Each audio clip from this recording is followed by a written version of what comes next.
लेकिन दूसरी तरफ अमेरिका का गुरूर चकनाचूर अल्लाह कर रहा है, जिसकी हैबत से सारी दुनिया थर्राती थी। कोई उसके सामने आंख निकाल के देख नहीं सकता था, हक बात बोल नहीं सकता था। सब पर फला सैंक्शन लागू कर देंगे, तुम्हारा तेल हम बंद कर देंगे, तुम्हारा हुक्का पानी बंद कर देंगे। मगर आज ईरान ने अमेरिका के गुरूर को तोड़ दिया है। आज अमेरिका की जिल्लत सबके सामने जाहिर हो गई है, उसके हथियार की कमजोरी जाहिर हो गई है। कुरान पाक की सबसे पहली सूरह फातिहा, उसमें क्या है? मालिक यौमिद्दीन, यानी रोजे जजा का मालिक। रोजे जजा का मतलब जिस दिन बदला दिया जाएगा, गुनहगारों को उसके गुनाह का बदला, काफिरों को उसके कुफ्र का बदला, जालिमों को उसके जुल्म का बदला, वो है क़यामत का दिन, बदले का दिन। इसलिए दुनिया में अगर कोई सूद खाए, दौलत बढ़े, उसको कुछ ना हो, या आप मत घबराइएगा कि अल्लाह नहीं है। बहुत सारे लोग ऐसे हैं जो इसी को देख करके कह देते हैं कि अल्लाह नहीं है। अगर अल्लाह होता फलां को सज़ा मिलती। यहाँ तक कि वो दिन भी आएगा कि खाने काबा को ढाने वाला एक शख्स आएगा, खाने काबा को ढा देगा। वो दिन भी आएगा। हुजूर फरमाते हैं एक हबशी आएगा जो खाने काबा की दीवार को तोड़ देगा। बहुत सारे एक वक्त ऐसा भी आया कि जो हजर अस्वद जो जन्नती पत्थर है, 20 साल तक खाने काबा से गायब रहा। एक जालिम बादशाह मिस्र का उसको वहां से चुरा के ले गया, 20 साल तक गायब रहा। जब खतरनाक बीमारियां उसको लाहिक हुई, फिर उसके 20 साल के बाद हजर अस्वद को ला करके फिर वो खाने काबा के दीवार में नस्ब कर दिया, उसको चश्मा कर दिया। बहुत जुल्म दुनिया में बढ़ेगा, बहुत जुल्म बढ़ेगा। इसलिए उस जुल्म को देखने के बाद कभी भी अंदर से अपना ईमान कमजोर नहीं करना है। जब खाने काबा को लोग ढा देगा, अगर कभी इराक पे जुल्म हुआ, कभी ईरान पे जुल्म हुआ, कभी मिस्र पे जुल्म हुआ, कभी फिलिस्तीन और गाजा पे जुल्म किया किसी ने, उसको देखकर ये नहीं कहना कि मुस्तफ़ा कहाँ है, ये नहीं कहना कि अल्लाह कहाँ है, ये नहीं कहना कि गौसे आज़म कहाँ है। बगदाद पे जुल्म हुआ, इराक लूट गया, गौसे पाक की करामत कहाँ हुई। अगर सारा काम इन बुजुर्गान दीन कर देंगे तो हम लोग क्या करेंगे? हम लोग तो अभी आज अमन चैन से रहते हैं, उसके बावजूद जराइम का ये आलम है कि साहब एक मोहल्ले में 1000 की आबादी है, 999 आदमी सोए रहते हैं और एक बंदा सिर्फ नमाज पढ़ता है। अगर अल्लाह गुनाहों की पकड़ करे, इसराइल तो छोड़िए, फिलिस्तीन और गाजा छोड़िए, बगदाद और इराक छोड़िए, नमाज छोड़ना हराम और गुनाह कबीरा है। 1000 की आबादी है, 995 आदमी सोए हुए हैं, सिर्फ 5 बूढ़ा नमाज पढ़ रहा है।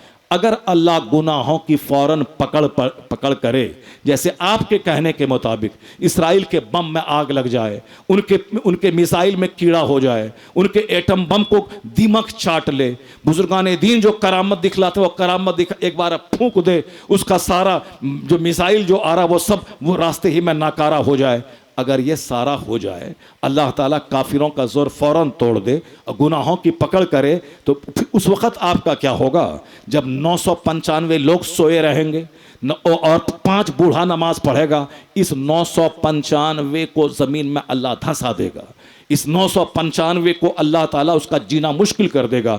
लेकिन गुनाह की फौरी पकड़ नहीं होती है, इसीलिए हम जिंदा हैं। जिस दिन मेरा दादा गुनाह किया था, अगर अल्लाह फौरी पकड़ लेता, उसी दिन वो मर गया होता, तो मेरा बाप कहां से पैदा होता? और मेरा बाप नहीं होता तो मैं कहां से पैदा होता? जिस दिन आपका परदादा सूद खाया था, उसी दिन आपका परदादा जमीन में धंस जाता, आसमान से पत्थर गिर जाता, तो फिर आपका दादा कहां से पैदा होता? और आपका दादा जिस दिन नमाज छोड़ा, उस दिन उस पर पत्थर गिर गया होता, फिर आपका बाप कहां से पैदा होता? जब बाप नहीं पैदा होता तो आप कहां से पैदा होते? तो अब तो मानना पड़ेगा कि अल्लाह ताला गुनाहों पे पकड़ फौरी नहीं किया है, इसीलिए मेरी आबरू बच रही है, इसीलिए दुनिया बच रही है, इसीलिए दुनिया की सारी बहारें अभी कायम हैं। वरना जिस दिन गुनाहों की पकड़ अल्लाह कर ले, उस दिन एक बंदा जिंदा नहीं रह पाएगा। अल्लाह तबारक व तआला बंदे को एक एक दाना पानी के लिए तड़पा देगा। आसमान से बारिश का कतरा नहीं होगा, जमीन से फसलें नहीं उगेंगी। एक हदीस से पाक आप सुनते होंगे, हुजूर ने फरमाया है, लौला बहाइमुन रुत्तउन व शयूखुन रुक्कउन व अतफालुन रुद्दउन लसुब्ब अलैकुमुल अज़ाबु सब्बा वला रुस्सा रस्सा। हुजूर फरमाते हैं, अगर ये चरने वाले जानवर नहीं होते, चरने वाले जानवर जिसको हम पालते हैं, बकरी, गाय, भैंस, ये चरने वाले जानवर, अगर ये चरने वाले जानवर नहीं होते और ये कमर झुकी बूढ़े नहीं होते और ये दूध पीने वाले बच्चे नहीं होते, तो हुजूर फरमाते हैं लसुब्ब अलैकुमुल अज़ाबु सब्बा, तो अल्लाह ताला तुम्हें अजाब की रस्सी में जकड़ देता। अल्लाह ताला अजाब की रस्सी में जकड़ देता। क्या मतलब? इतने गुनाह जमीन पर हैं, इतने पाप जमीन पर है कि आसमान से एक कतरा बारिश नहीं गिरता, लेकिन यह बेज़बान जानवर, उसको खिलाने के लिए अल्लाह आसमान से पानी बरसाता है, उस पानी की वजह से घास निकलती है, जिस घास को खा के जानवर जिंदा रहते हैं। तो जानवर के सदक़े में हमारा धान, हमारा गेहूं, हमारी फसलें उस बारिश के सदक़े में पैदा हो जाती है और हम खाना खाते हैं। इसका मतलब यह निकला कि मैं इन जानवरों को नहीं पालता हूं, इन जानवरों की वजह से यह इंसान पाला जाता है, इन जानवरों की वजह से इंसान पाला जाता है। वलौला बहाइमुन रुत्ताउन, यानी ये चरने वाले जानवर अगर नहीं होते, अल्लाह अजाब की रस्सी में तुमको जकड़ देता, एक कतरा पानी नहीं गिराता। वह शयूखुन रुक्कौन, ये कमर झुकी बूढ़े, यानी ये माँ जिसको आप समझते हैं ये बोझ है, ये मेरी लज्जतों के लिए बोझ है, ये मेरे घर के लिए बोझ है। आपकी बीवी कहती है बुढ़िया को कहीं दे आओ, बेटी क्या क्यों नहीं चली जाती? ये 5 बेटे हैं, सारे बेटे नहीं देखते, तुम क्यों देखते हो? तुम्हारी ही माँ है क्या? सबकी माँ है, सब क्यों नहीं देखता? अब सब नहीं देखता, अब ये बेचारी बूढ़ी दामाद के घर चली जा रही, वहीं तड़प तड़प के मर जा रही है, जिसकी कमर झुक गई। बचपन में तो इसने पाला, बचपन में तो इस बाप ने मजदूरी की, इन्होंने खेत में हल चलाकर, शहर शहर फिरकर, मजदूरी करके, बोरा ढोकर, ट्रक चलाकर, हल चलाकर बच्चे को पाला। लेकिन जब ये बूढ़े हो गए, इनकी कमर झुक गई, तो बच्चा बोलता है कि ये बूढ़ा मेरे लिए बोझ है, ये मेरे घर की रौनक को छीन रहा है, ये बार बार मुझको टोक टाक करता है, ये किसी काम का नहीं रहा। अब उसको खाना देता भी है तो जैसे मुंह फुला करके देता भी है, तो बोझ समझ करके। अगर यही बोझ समझ कर ये माँ बाप तुझको बचपन में नहीं पालते तो तू जिंदा नहीं रहता, मगर बुढ़ापे में इनको बोझ समझा जा रहा है। हुजूर क्या फरमाते हैं? ये कमर झुकी बूढ़े जो किसी काम के लायक नहीं रहे, अब ये न खेती बाड़ी कर सकते हैं, न अपने लिए 2 वक्त की रोटी हासिल कर सकते हैं, इनकी वजह से तुम पाले जाते हो, इनकी वजह से बारिश होती है, इनकी वजह से तुझको रोजी मिलती है, इन कमर झुकी बूढ़े लोगों की वजह से अल्लाह तेरी रोजी में इजाफा करता है। तो इस हदीस रसूल की रोशनी में तुम इन बूढ़ों को नहीं पालते, इन बूढ़ों की वजह से तुम पाले जाते हो। इन बूढ़ों की वजह से तुम्हारे घर नारे रिसालत, इन बूढ़ों की वजह से ईद मिलादुन नबी, इन बूढ़ों की मशाइख अहले सुन्नत हजरत अल्लामा मुफ्ती शहर यार रज़ा साहब क़िबला, नारे तकबीर, नारे रिसालत। माशाअल्लाह, इन बूढ़ों की वजह से तुम्हारी रोजी में इजाफा होता है। इसलिए माँ बाप को रहमत समझें और समाज के सारे ज़ईफ़ों, सारे बूढ़ों की इज्जत और एहतराम करें कि इनकी वजह से रोजी मिलती है, इनकी वजह से आसमान से बारिश हो रही है, इनकी वजह से ज़मीन की फसलें पैदा होती है। इसलिए अगर कोई बूढ़े को हक़ारत की निगाह से बुढ़ा कह दिया, उसकी तौहीन किया कि हटो रे बुढ़ा, अल्लाह ताला उस बंदे के बुढ़ापे में 10 लोगों को तैयार कर देगा जो उसको बुढ़ा कह करके उसके जज्बात को कुचलता रहेगा। इसलिए जो दूसरे बूढ़ों की इज्जत करेगा, ये जब बूढ़ा होगा तो इसकी इज्जत करने वाले लोगों को अल्लाह पैदा कर देगा, इसकी इज्जत दूसरों के दिल में डाल देगा। मैंने अपनी आंखों से अपने घर के सामने एक बूढ़े को देखा जिसका बेटा उसको बिल्कुल मरे हुए कुत्ते की तरह घसीट रहा था। एक हंगामा था, एक हुजूम लोगों का जो इस बेइज्जती के तमाशे को अपनी आंखों से देख रहा था। मैं छोटा था, वाली साहब मेरे साथ थे, हम लोग भी दूर से देख रहे थे। एक बेटा अपने बूढ़े बाप को बिल्कुल पकड़ करके रस्सी से घसीट रहा था। तो मेरे वाली साहब ने कहा कि देखो जी, जिस तरह तुम अपनी आंख से देख रहे हो कि उस बुढ़े को उसका बेटा घसीट रहा है, मैंने भी अपनी आंखों से यही मंजर देखा है कि जो घसीटा जा रहा है, इस बुढ़े ने भी अपने बाप को ऐसे ही घसीटा था, इस बूढ़े ने भी अपने बाप को ऐसे ही घसीटा था। मेरे बाप ने कहा मैंने अपनी आंखों से देखा है और तुम अपनी आंखों से इसको देख रहे हो। अल्लाह तबारक व तआला बंदों को इस तरह के मनाजिर दिखा करके उसको बताता है कि तुम ये मत समझना कि कोई खुदा नहीं है, ये मत समझना कि मरने के बाद अजाब नहीं होगा। जो अजाब वहां होगा उसी की एक छोटी सी झलक अल्लाह यहां दिखाता है। लगे हाथों में आपको बता देता हूं, कभी दिल बर्दाश्त मत होइएगा कि साहब गजा पे जुल्म हुआ, फिलिस्तीन पे जुल्म हुआ, और फिर अल्लाह तबारक तआला क्या कर रहा है? अल्लाह ताला यही कर रहा है, मुसलमानों की बदअमली की सज़ा दे रहा है, और काफिरों को अल्लाह ताला बड़ी सज़ा तो क़यामत में देगा, मगर इस दुनिया में भी उसका गुरूर तोड़ रहा है। जो इसराइल बोला था मैं 4 दिन में गजा को तबाह कर दूंगा, आज 2.5 साल से ज़्यादा हो गया, जंग सुलह पे ख़त्म हुई है, लेकिन उसका जोर तोड़ दिया गजा के उस निहत्थे मुसलमानों ने जो बोला था 2 दिन में मैं तबाह कर दूंगा।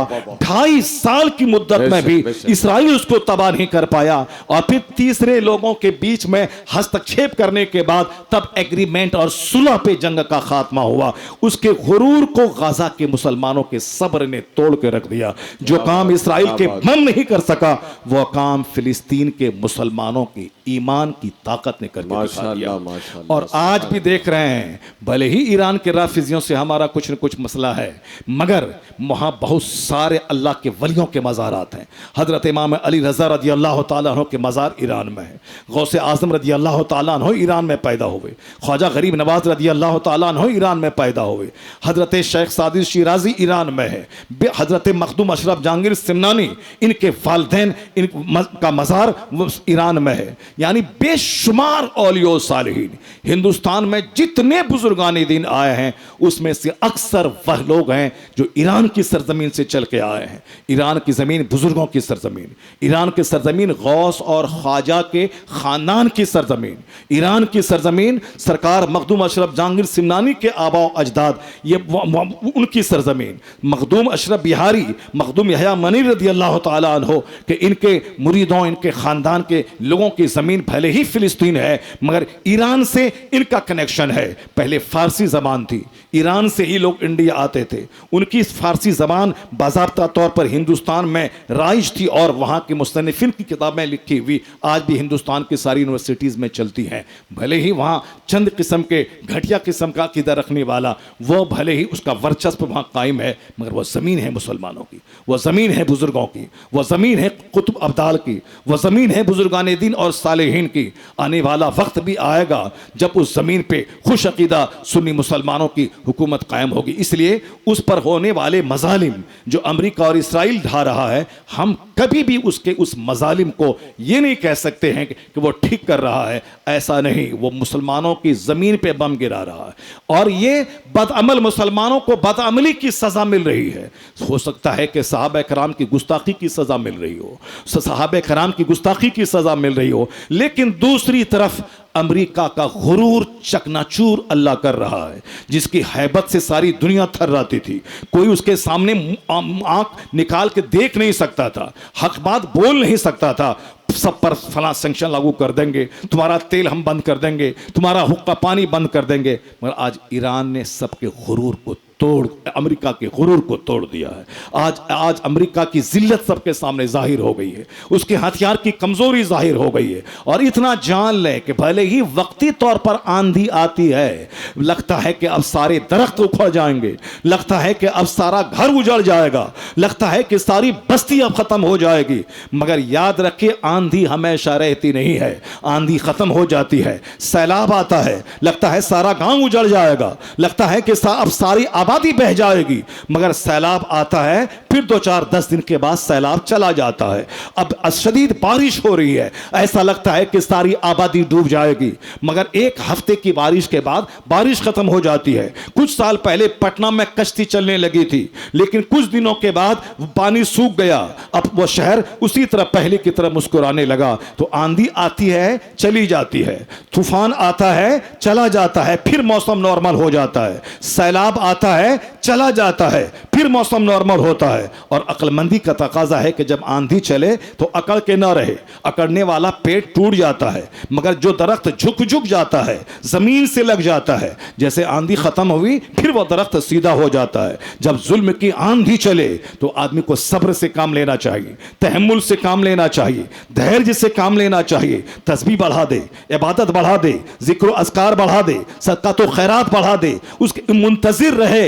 ये जुल्म की आंधी थमेगी, फिर ये पौधा मुस्कुराएगा, फिर ये पौधा स्टेबल हो जाएगा। जब ये आंधी हमेशा नहीं रहती, सैलाब हमेशा नहीं रहता, इस बात को भी गिरह बांध के रख लें, ये अमरीकी जुल्म की आंधी भी हमेशा नहीं रहेगी, ये इसराइल की आंधी का सैलाब भी नहीं रहेगा। ये आज है, कल खत्म हो जाएगा, फिर ऐसा खत्म होगा कि कुफ्र मिटेगा, पूरी दुनिया में इस्लाम मुस्कुराता रहेगा, हर तरफ इस्लामी गुलशन लहराएगा, इस्लामी पौधे लहराएंगे। और आज से कई सौ साल पहले जब मुसलमान बदअमल हुए, यहां तक कि बगदाद में दौलत और की रेल पेल हो गई और दौलत के नशे में दोबारा जिस सरजमीन से शराब को मिटाया गया था, लोग फिर शराब पीने लगे।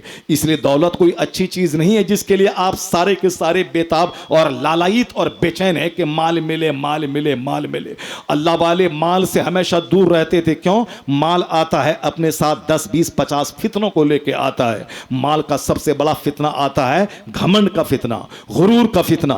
जो आदमी कल तक आलिमों से मिलता था, लेकिन जैसे ही दौलतमंद हुआ वो आलिमों से मिलना जुलना छोड़ देता है। अब उसकी दोस्ती काफिरों से हो जाती है, उसकी दोस्ती दुनियादारों, गुंडों और लुच्चों, लफंगों, सियासतदानों से हो जाती है, उसकी दोस्ती थानेदारों, पुलिस वालों से हो जाती है। तो दौलत का सबसे पहला बुरा असर यह होता है कि बंदे की सोच बदल जाती है, बंदा मगरूर हो जाता है। आज समाज में मोहब्बतें क्यों नहीं है? सबको दौलत का घमंड है, सबको अपने अपने मकान का घमंड है, अपनी गाड़ी का घमंड है। कोई किसी को सलाम नहीं करता है, कोई किसी के पास नहीं बैठता है। क़यामत की निशानी है कि सलाम उड़ जाएगा। क़यामत की निशानी है कि सलाम सिर्फ अपने रिश्तेदार और जान पहचान वालों तक महदूद होकर रह जाएगा। जबकि हुजूर ने कहा था अफ़शुस सलाम बैनकुम, आपस में सलाम को फैला दो, जिसको पहचानो या ना पहचानो, सबको सलाम करो। आका फरमाते हैं ला तदखुलूनल जन्नत हत्ता तुमिनु वला तुमिनु हत्ता तहाब्बू अवला अदुल्लकुम अला शैइन इज़ा फ़अलतुमूहु तहाब्बतुम अफ़शुस सलाम बैनकुम।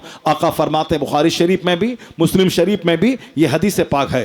हज़रत अबू हुरैरा इस हदीस पाक के रावी हैं, बहुत मोतबर ऑथेंटिक हदीस है। हुजूर फरमाते हैं तुम जन्नत में नहीं जाओगे जब तक के ईमान न ले आओ, और मोमिन नहीं बनोगे जब तक के आपस में, मुसलमानों में आपस में मोहब्बत न करो। क्या मतलब? मोमिन बने रहने के लिए आपस में मोहब्बत जरूरी है। यहां हर आदमी अपनी आग अपने पानी में जी रहे हैं। नहीं, मेरा घर, मेरा मकान, मेरी गाड़ी, हम क्यों उसके घर में जाएं, हम क्यों उससे बात करें, वो मेरे पास क्यों नहीं आएगा, मैं उसके पास क्यों जाऊंगा। यह दौलत का घमंड है। जहां दौलत हटेगी या 10 बार उसको जाना पड़ेगा, 50 बार जाएगा, तलवा चाटना पड़ेगा, तलवा चाटेगा, रिश्ता मांगने के लिए उसके दरवाजे की मिट्टी उखाड़ देगा। मगर अभी दौलत का नशा है, जो उसको सलाम तक नहीं करना चाहता है, उसके घर तक नहीं जाना चाहता है, उसकी दावत पे खाना खाने नहीं जा रहा है। ये सिर्फ पैसे का घमंड है। पैसा आज खत्म हुआ, ये उसको 50 बार सलाम दागेगा, ये 50 बार उसके दस्तरखान पे खाना चाहेगा और 50 बार उसका तलवा चाटने जाएगा। ये दौलत का नशा है। हुजूर क्या कहते हैं? जन्नत नहीं जाओगे जब तक कि मोमिन न बनो, और मोमिन नहीं बनोगे तुम 1000 टोपी पहन लो, 1000 ईद के दिन ईदगाह में अगली सफ में जाके बैठ जाओ, 1000 सेवई खाओ और 1000 साहब 1 लाख रुपए का बकरा ज़बह करो, मोमिन नहीं बनोगे जब तक के आपस में एक दूसरे से मोहब्बत न करो। मोमिन बने रहने के लिए अपने पड़ोसी से मोहब्बत जरूरी है। मोमिन बने रहने के लिए अपने अहबाब रिश्तेदार से मोहब्बत जरूरी है। मोमिन बने रहने के लिए मुसलमान समाज में जितने लोग हैं सबसे मोहब्बत जरूरी है। मोहब्बत का मतलब उसके ताल्लुक से कोई कुदूरत दिल में ना रहे, उसके ताल्लुक से कोई नेगेटिव सोच दिल में नहीं रहे, और मोहब्बत के लिए सलाम करता रहे, मुस्कुराता रहे, मुसाफा करता रहे। हुजूर फरमाते हैं तसाफहू, आपस में मुसाफा क्या करो, उससे सीने की कुदूरत दूर होगी। आका फरमाते हैं एक नुस्खा मैं बताता हूं, जिस पर अमल करोगे तो आपस में मोहब्बत पैदा हो जाएगी। अफ़शुस सलाम बैनकुम, आपस में सलाम को फैला दो, यानी खूब सलाम करो। एक दिन में 50 बार करना पड़े 50 बार करो। तुम शौहर हो, बाहर से घर आओ, घर में सलाम करो, बरकत होगी, रोजी बढ़ेगी। तुम बीवी हो, शौहर को सलाम करो, शौहर बीवी को सलाम करे, अमीर गरीब को सलाम करे, गरीब अमीर को सलाम करे, मालिक नौकर को सलाम करे, नौकर मालिक को सलाम करे, अवाम उलमा को सलाम करे, उलमा अवाम को सलाम करे। और जब भी दौलत का घमंड आए कि मैं कुछ हूं, बड़ा हूं, तो मुस्तफ़ा को सामने रखें। आका अलैहिस्सलाम रास्ते से गुजरते थे तो बच्चों को सलाम में पहल करते थे, अपने असहाब को सलाम करते थे, जब घर में दाखिल होते अपनी अज़वाज मुतहरात को सलाम करते थे। तो जब भी दिमाग में आए कि मैं कुछ हूं, मैं सलाम क्यों करूं, सरकार सामने आ जाए कि हुजूर जब अपनी बीवियों को सलाम करते थे, मैं कौन सा टिस्मार खा हूं। जब हुजूर रास्ता चलते बच्चों को सलाम करते थे तो मैं कौन बड़ा हूं। जब नफ्स की मानेंगे तो नफरत फैलेगी, मुस्तफ़ा की मानेंगे तो नफरतों का खात्मा होगा, आपस में मोहब्बत पैदा हो जाएगी। तो आज दौलत का सबसे पहला बुरा असर होता है कि आदमी के दिमाग में बड़ाई और घमंड का नशा छा जाता है। यही घमंड जहां आया, जवाल की अलामत शुरू हो जाती है। यह गुरूर उसको तबाह कर देता है, यह घमंड उसको तबाह बर्बाद करके रख देता है। यह घमंड निशानी है इस बात की कि समाज को जवाल पजीर होना है, इस बात की अलामत है इस समाज को तबाह बर्बाद होना है। दौलतें अच्छी चीज़ नहीं होती हैं, अगर अल्लाह ताला हलाल तरीके से दे दे और फिर दीनदारी उसकी बढ़ती रहे तो समझ लें कि अल्लाह की बहुत बड़ी नेमत है। अगर दौलत आई, दीनदारी घटी, समझ जाएं ये अजाब है। अगर दौलत आए, दीनदारी बढ़ी, तकवा बढ़ा, इबादत बढ़ी, सजदा बढ़ा, सदका तो खैरात बढ़े, तो समझ जाएं इसी दौलत के जरिए जन्नत खरीदी जा सकती है। दौलत अच्छी चीज है कब, जब दौलत दीनदारी के साए में आए। और दौलत अगर घमंड के को लेकर आए, दौलत अगर गुरूर को लेकर के आए, तो आप समझ जाएं कि दौलत तबाह बर्बाद कर देगी। बगदाद में लोगों के पास दौलतों की रेल पेल हो गई। फिर क्या हुआ, मस्जिदें वीरान होने लगी, खानकाह उजड़ने लगी, लोगों के घर में गाने बजाने का माहौल शुरू हो गया, लोग शराब पीने लगे, लोग साहब अय्याशियत में डूब गए। एक अल्लाह के वली रोकते रहे कि देखो मैं देख रहा हूं कि अजाब आ गया, तुम्हारे सामने तेरे बच्चे ज़बह किए जाएंगे, उस अजाब के आने से पहले तौबा कर लो। आलिम दीन खिताब करके समझाते थे। मगर लोग जब दौलत के नशे में मगरूर हो जाते हैं तो आलिमों की नसीहत को वो हिकारत की निगाह से देखने लगते हैं, बोझ समझने लगते हैं। जैसे आजकल कव्वाली पसंद की जाती है मगर हदीस कुरान की बात पसंद नहीं की जाती है। क्यों? हदीस कुरान का पैगाम सुना के लोगों को बताया जाता है कि नमाज पढ़ो, रोज़ा रखो, हराम से बचो। ये कोई सुनना बर्दाश्त नहीं करना चाहता है कि मेरी बुराई की मजम्मत की जाए और मुझको अच्छा रास्ता दिखाया जाए। कौन इस जमाने में चलता है? ये मौलाना साहब वही बात को लेके आया है। अभी आप सुने होंगे कि एक कॉमेडियन आया है स्टेज पर, वह कॉमेडी कर रहा है तो खूब उसकी पजीराई हो रही है, रोजाना प्रोग्राम चल रहा है, रोजाना पैसे कमा रहे हैं और वह मस्त और मगन है कि साहब मेरी कॉमेडी की वजह से खूब प्रोग्राम मेरा चल रहा है। जबकि उसको मालूम होना चाहिए वह साल भर डेली प्रोग्राम करेगा, उतना पैसा नहीं कमाएगा जितना फिल्म का नाचने वाला एक फिल्म बना करके पैसा कमा लेता है।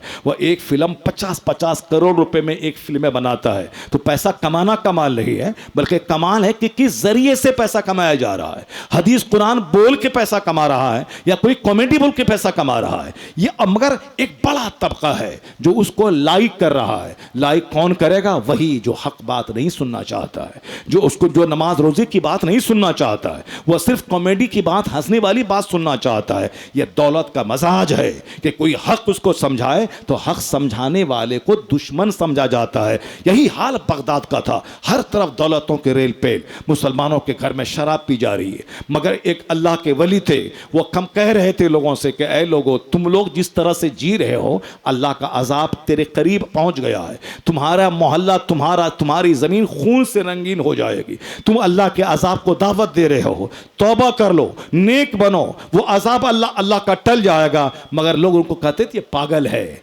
ये पागल है।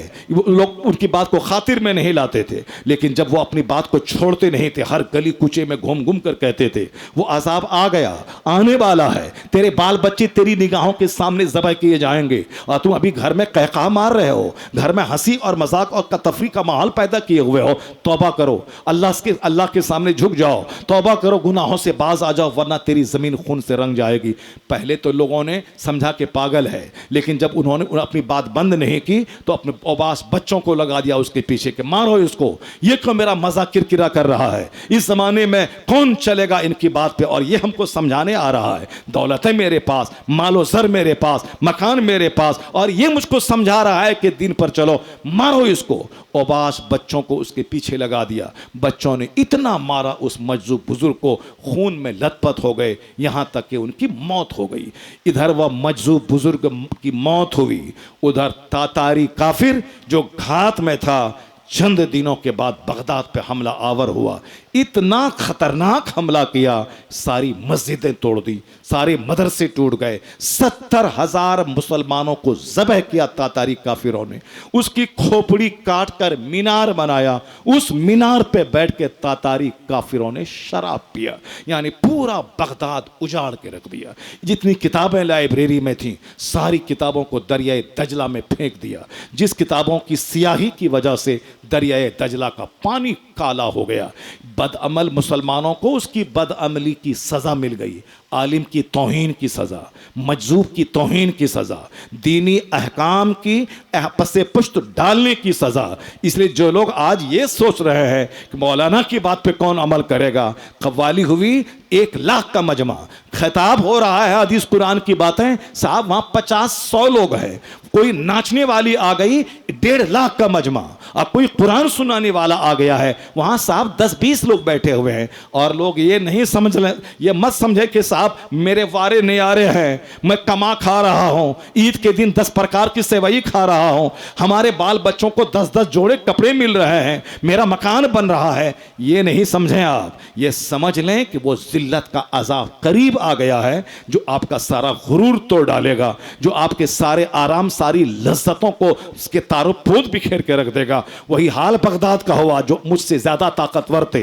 मुझसे ज्यादा ऐश में थे, मुझसे ज्यादा उसके पास लाहो लश्कर था, मुझसे ज्यादा उसके पास सल्तनत थी। आज तारीख के औराक में सारी बातें महफूज हैं, है अया यूरिश तातार के अफसाने से सबों को मालूम है तातारी काफिरों के हमले में क्या बगदाद सारा उजड़ गया। 70,000 मुसलमानों की खोपड़ी पर बैठ करके काफिरों ने शराब पिया। जब बदअमल मुसलमान को सजा मिल गई, इनके खून की नदियां बह गईं, इनके सारे बाल बच्चे इनकी निगाहों के सामने ज़बह कर दिए गए। वह मजजूब बुजुर्ग जो कुछ कहा था वह सब हुआ। और जब तातारी काफिर बोला, अब मैंने इस्लाम को उजाड़ दिया, अब दोबारा यहां कलमा पढ़ने वाला कोई नहीं रहेगा, अब बगदाद मिट गया, अब इराक की तारीख मिट गई, मैंने बगदाद को मिटा डाला।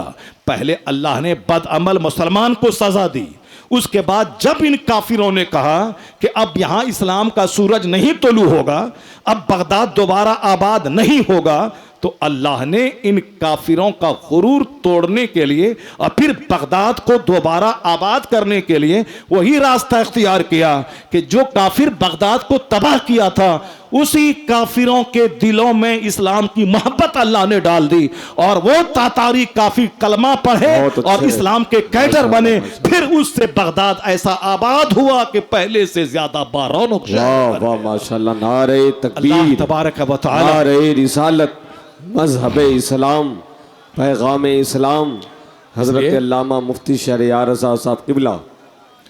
आराम हमेशा अच्छा नहीं होता, बिरयानी हमेशा अच्छी नहीं होती। बिरयानी खाते खाते आदमी बदहज़मी का शिकार हो जाता है।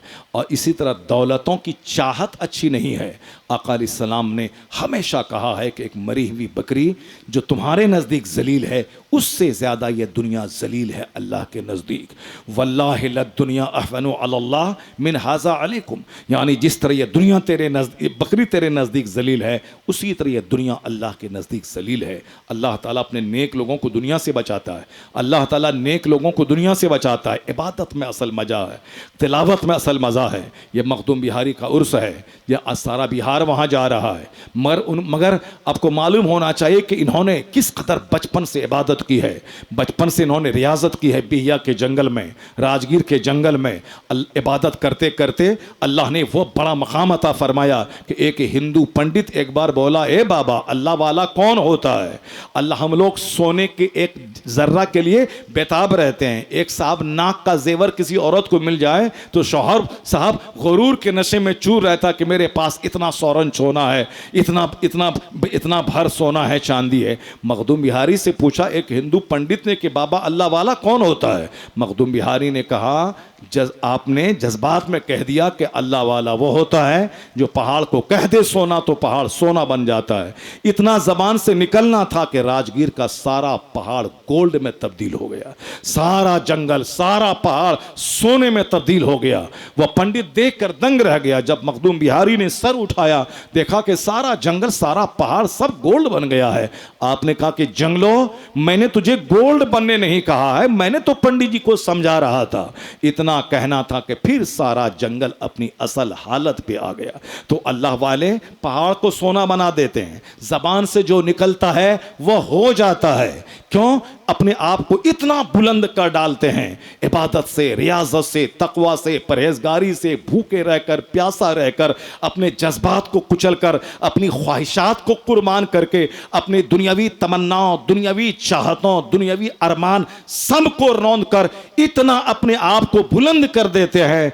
वह जो चाहते हैं अल्लाह वो कर देता है, वह जो जबान से निकालते हैं अल्लाह उसको पूरी फरमा देता है। इसी को हुजूर कहते हैं लो अक़समा अल्लाह ला अबर्रा। बहुत सारे लोग ऐसे हैं जो तुम दरवाजे से धक्के देके निकाल देते हो, साहब उनके पाँव में टूटी चप्पल रहती है, लेकिन वो अगर कसम खा लेते हैं तो अल्लाह उसकी कसमें पूरी कर देता है। वो अगर कहता है कि जंगल में आग लग जाएगी, अल्लाह जंगल में आग लगा देता है। वो अगर कहें कि पहाड़ सोना बन जाए, फौरन पहाड़ सोना बन जाता है। इसी को डॉक्टर इकबाल ने कहा, खुदी को कर बुलंद इतना कि हर तकदीर से पहले खुदा बंदे से खुद पूछे बता तेरी रजा क्या है। अल्लाह वालों का हम सिर्फ शक्करपाला खाते हैं, अल्लाह पालों के आस्थाने पे सिर्फ चादरें चढ़ाते हैं, सिर्फ झूमर लगाते हैं, सिर्फ 5 करोड़ की छतें बनाते हैं। जबकि उर्स इसीलिए था ताकि अल्लाह वालों की कब्र पे जा कर के अल्लाह वालों की ज़िंदगी से नूर हासिल करें। अल्लाह वाले कैसे जीते थे, अल्लाह वाले कैसे अल्लाह की बंदगी करते थे, और कैसे इतना बड़ा मकाम हुआ उनका कि करोड़ों लोग इनसे प्यार करते हैं। वो पॉइंट पे नज़र रखना, उनकी ज़िंदगी से शऊर लेना, उनकी ज़िंदगी से अंदाज़े बंदगी लेना, उनकी ज़िंदगी से अल्लाह की मारिफत का नूर कैसे हासिल होगा ये लेना। हमने ये चीज़ों को छोड़ दिया, बस वही सिर्फ उर्स लेके रह गए, सिर्फ चादर पोशी लेके रह गए, गुलपोशी लेके रह गए, संदल और गागर लेके रह गए, कब्र को धो के पानी को बोतल में बंद करके पीने के लिए घर में रखने के लिए रह गए। नमाज़ें छोड़ दी, रोज़ रमज़ान की कद्र छोड़ दी, हज को मौखर कर दिया, ज़कात के बारे में सुस्ती बरतने लगे। पहले फ़राइज़ को अदा करें, वाजिबात को अदा करें, सुन्नतों पे अमल करें। नवाफिल अगर नहीं भी अदा होंगे कोई पूछ नहीं होगी, फ़राइज़ व वाजिबात की पूछ होगी। क़यामत के दिन अपनी जगह से 1 इंच नहीं हटेंगे जबकि आपसे नमाज के बारे में सवाल न हो जाए। आला हज़रत फ़ाज़िल बरेलवी से 100 साल पहले सवाल हुआ था, हुजूर फ़र्ज़ी मज़ार लगाना कैसा है, वहाँ जाके चादर चढ़ाना कैसा है? आपने कहा जिस मज़ार के अंदर अल्लाह के वली न हो उसको असल मज़ार की तरह हाज़िरी देना, चादरें चढ़ाना हराम, सख्त हराम है, और उस पर अल्लाह की लानत है जो उस मज़ार की ज़ियारत करे जिस मज़ार के अंदर अल्लाह के वली न हो। उसी मज़ार पे जाए बंदा जिसके बारे में तहकीक हो कि यहाँ अल्लाह के वली की आराम कर रहे हैं, उनकी तारीख़ मौजूद हो, या फ़लाँ जगह पैदा हुए, फ़लाँ जगह इल्म हासिल किए, उन्होंने ऐसी इबादत की, उनका इंतकाल हुआ, उनके जनाजे की नमाज़ पढ़ी गई, फ़लाँ तारीख़ को उनका इंतकाल हुआ, फ़लाँ ने उनके जनाजे की नमाज़ पढ़ाई। इस तरह की वाज़ेह रोशन तारीख़ जहाँ हिस्ट्री मौजूद रहे उस मज़ार पे जाएं, बसद शौक़ जाएं, सुबह शाम जाएं, फैज़ मिलेगा। जैसे ज़िंदा आलिमों के पास जाने, वलियों के पास बैठने से फैज़ मिलता है, उसी तरह मज़ार पे जाने से भी फैज़ मिलता है। आप समझें कि वो अपनी कब्र में ज़िंदा हैं, वहाँ दूर 4 हाथ दूरी पे बैठे रहें, और आप उनके लिए दुआ करें कि अल्लाह के दर्जात बुलंद करे, उनके वसीले से अपने लिए दुआ करें। कब्र को हाथ नहीं लगाएं, तवाफ़ करना हराम है, सजदा करना हराम है, चादरों की बाड़ लगाना दुरुस्त नहीं है। एक चादर सिर्फ चढ़ी रहे ताकि अल्लाह के वली की कब्र की इज्जत होती रहे, अल्लाह के वली की कब्र है। लेकिन चादरों की चादर चढ़ाने की रस्म बना देना, आला हजरत ने इसको मना लिखा है। सजदा करना हराम, तवाफ़ करना हराम, वहाँ पे जाके धागा बांधना, तागा बांधना, जाहिलाना काम, ये काम हिंदुओं के काम से मुशाबत है। मुसलमानों को मस्जिदों को आबाद करना है, तिलावत करना है, अल्लाह के सामने रोना है, इनको गुनाहों से बचना है, फ़राइज़ व वाजिबात अदा करनी है, न कि खुराफात और वाहियात वाले काम में जाके इसको डूबा रहना है। अल्लाह के वली का एहतराम इतना ही है कि उनके मज़ार पे जाएं, 4 हाथ दूरी पे रहें, फातिहा पढ़ें, उनके लिए दुआ करें, उनके वसीले से अपने लिए दुआ करें, हाथ न लगाएं, मुंह न लगाएं और उल्टे पांव वहाँ से पलट जाएं। जो भी याद हो कुरान पाक में से उसको पढ़ के उसके सवाब उसकी रूह को पहुँचा। हाँ, जहाँ मज़ार पे अल्लाह के वली नहीं है, फ़र्जी कब्र बनाना हराम, उस मज़ार पे हाज़री देना हराम, असल मज़ार की तरह मामला करना हराम। और फिर एक बुत परस्ती से मुशाबिहत है कि जहाँ काफिर लोग जहाँ चाहा जो चाहा सो कर दिया, दरख्त गाड़ दिया, खूंटा गाड़ दिया, उसी की पूजा परस्ती शुरू कर दी। और मुसलमान भी जहाँ चाहे मज़ार निकाल दे, वह सिर्फ ज़मीन हड़पने के शौक़ में, या 2-4 पैसा 2-4 उल्लू बेवकूफ़ मिल जाएगा जो आके मुर्गा चढ़ाएगा, खाना बनाएगा, हमको खाना मिलेगा, हम भी चादर के बदले में हमको पैसा मिलेगा। ऐसी खलीज सोच रखने वाला मुसलमान आज भी मौजूद है। आज से 100 साल पहले भी था। जब नहीं था तो आला हजरत से ऐसा सवाल क्यों हुआ? और ये भी कहा गया कि कहीं अल्लाह के वली के मज़ार की ईंट रखी हुई है और वहाँ मज़ार बना दिया, चादरें चढ़ाने शुरू की। आला हजरत फाज़िल बरेलवी ने उसको भी मना किया है। जब मस्जिदें वीरान होंगी, इसी तरह का खुराफात का मुजाहिरा होगा। जब तिलावत का माहौल कम होगा, उसी तरह से आप फिक्शन, नावल, अफसाना, ड्रामा सुनने का माहौल ज़्यादा होगा। जहाँ कुरान पढ़ा जाएगा वहाँ फजूल बातें नहीं बोली जाएंगी, जहाँ नमाज पढ़ी जाएगी वहाँ फजूल काम नहीं किया जाएगा, जहाँ कुरान हदीस की बातें सुनी जाएंगी वहाँ ड्रामा और फिल्में और कॉमेडी का माहौल ख़त्म हो जाएगा। बेसिक, बुनियादी, फंडामेंटल, लाजमी, ज़रूरी बातें जहाँ घटेंगी, खुराफात, वाहियात का ज़हूर हो जाएगा। और जहाँ बुनियादी, लाजमी और फ़राइज़ और वाजिबात पे अमल होगा, ऑटोमेटिक फालतू बातें ख़त्म हो जाएंगी। अल्लाह तबारक व तआला हमको, आपको, दुनिया के सारे मुसलमानों को गैर ज़रूरी बातों से बचकर ज़रूरी बातों पे अमल करने की तौफ़ीक़ अता फ़रमाए। तमाम खुराफात, वाहियात, बिदआत को छोड़कर फ़राइज़ व वाजिबात, सुनन और मुस्तहबात पे अमल करने की तौफ़ीक़ अता फ़रमाए। आमीन। व आखिरु दाअवाना अनिल हम्दुलिल्लाहि रब्बिल आलमीन।